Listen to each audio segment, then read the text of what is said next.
So the moment after you create, when everything gets quiet, it's not empty, it's the release. You're releasing that energy, and by the way, you're releasing that energy in such a positive way, where before it would have been an explosion, and then you would have that entire complete weight of fear, guilt, shame, all of those things, because you exploded. You know you didn't handle it properly, and you would just beat yourself up, and everyone else would be upset with you, and you'd have all that cycle and all that weight weighing you down.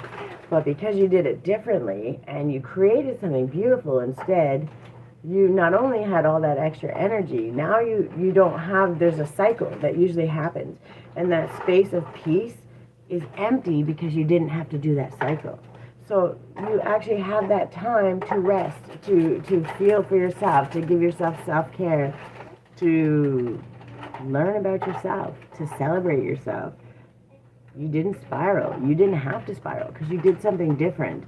You made all that space would have been all of that space that you had to carry from that fear, shame, guilt, that whole cycle, right? And that's heavy and that's a lot. So when you don't do that, imagine how much free extra space you have. Now you're creating more things. You have more ideas. Now you're not worried about this.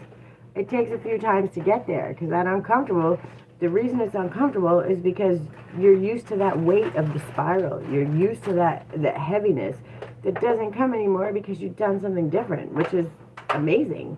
But instead of celebrating ourselves, we start questioning it. Like, what's going on? What happened? How do I move through this? Well, move through it any way you want to, as long as it's not self-sabotage, as long as it's not going into something that's going to defeat you. Celebrate yourself. Go for a walk, pick a treat, hang out with your kiddo, like, get yourself flowers, write yourself a poem, watch some show that you don't usually want to watch, but it's like a guilty pleasure, and be like, I'm not doing anything in this moment. I'm going to celebrate what I did.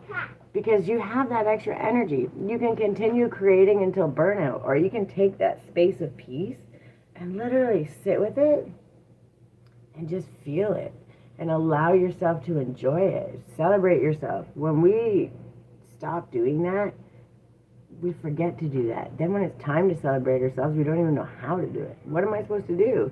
Right? Pat your own back. Who cares? Give yourself a high five. Have a laugh. Do something funny that just says like, hey, good job. I see you. You did that. It's going to change everything in how you show up and how you apply these things to your life. So after you move the energy, after you create, it's the natural calm. And it's good. You need to have it. It's beautiful. It's your system telling you, don't rush. Don't rush. Let it go. Sit in it and just learn how to enjoy that feeling. Celebrating yourself, being happy and comfortable in your own skin, loving yourself, being proud of yourself. When people are like, don't do this, don't do that, we don't worry about them. It's not our problem.